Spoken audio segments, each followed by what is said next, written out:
Dear students, in previous lectures we have discussed all the 13 clotting factors. We have seen the process of how these clotting factors work, how one clotting factor activates second, and so on. And this is a cascade of reactions which forms clot.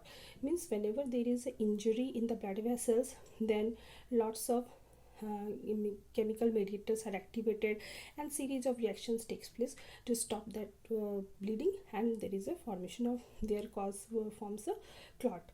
In primary hemostasis we have seen only one factor is involved, and also von Willebrand factor was also seen there, where a platelet was there at the surface. We have seen there is a receptor which binds with collagen and forms a complex which thus activates the clotting factors, and this bonding is strengthened by von Willebrand factor.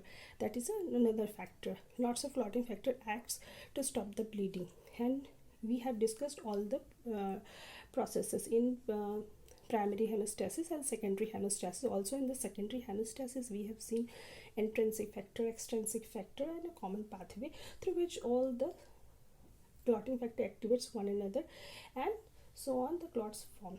Here you can easily remember by this, means 12 activates 11. Okay, now you can see 12 activates 11 in the secondary hemostasis. Easily you can remember 12, 11, then 9, then 10. यहाँ तक 10 means 12, 11, 9 means 9 is just you can see symbol जो है एक दूसरे से opposite है, तो इसलिए you can remember 11, 12 के बाद 11, 11 then 9, 9 then 10. ठीक है, 10 को एक्टिवेट किसने किया? PL2 clotting factor 8, PL2, and calcium is also clotting factor 4 या calcium बोल सकते हैं. So this activates clotting factor 10. यहाँ तक था intrinsic. Extrinsic, how it works? Clotting factor 3 and clotting factor 4, they form a complex and they activate clotting factor 10. So यहाँ तक clotting factor 10 activate हुआ. After that clotting factor 5 and PL2, that is phospholipid and calcium, activates. So you can see from 9 to 10 and 10 to prothrombin to calcium and PL2 are taking part. इस दो reaction में आएंगे. फिर यहाँ क्या होता है? 12, 11, 9, 10, 2, 1 के बाद फिर क्या होता है? Fibrinogen once form. Fibrinogen activates, it form a soluble fibrin. फिर क्या होता है यहाँ पे क्या होता है? फिर इन फाइब्रिन जो है सॉल्युबल फॉर्म में है, इन सॉल्युबल फॉर्म में कन्वर्ट होता है किसके through? By activation of clotting factor 13 clotting factor activate हुआ और फिर इसका क्लॉट बन जाता है. So whole process was that. अब whenever there will be a defect और problem in this clotting factor, तो क्या क्लॉटिंग होगा? नहीं होगा. कहाँ पे डिफेक्ट हो सकता है?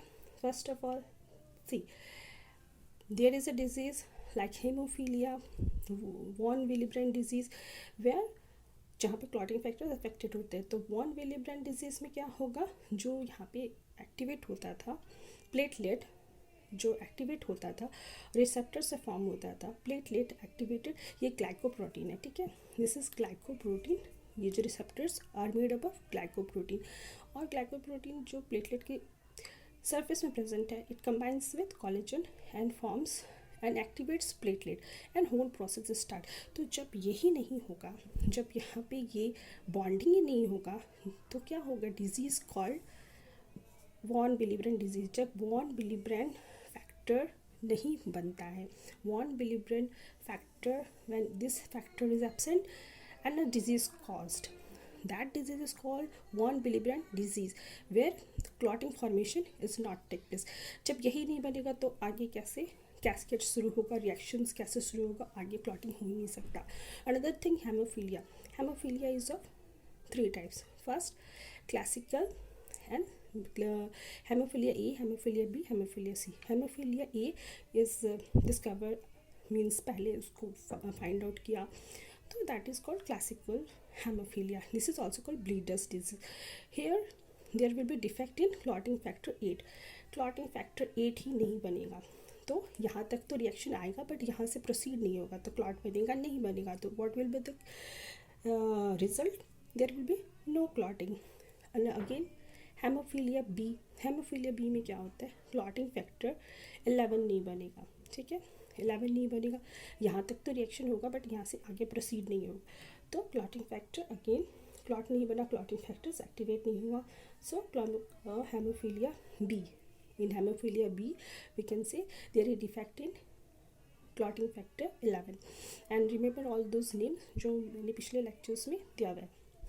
अभी hemophilia C is a third type. तो यहाँ पे क्या होगा? Clotting factor 9 will not act.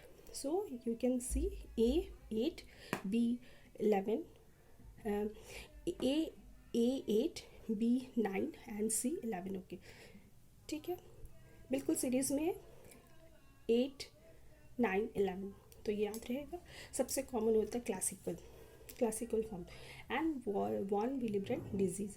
These are the diseases which is cause due to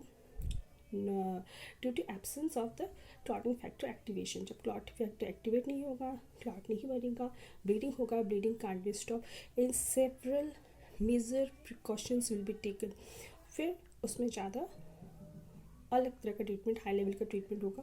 that we will discuss in topics when we will discuss haemophilia.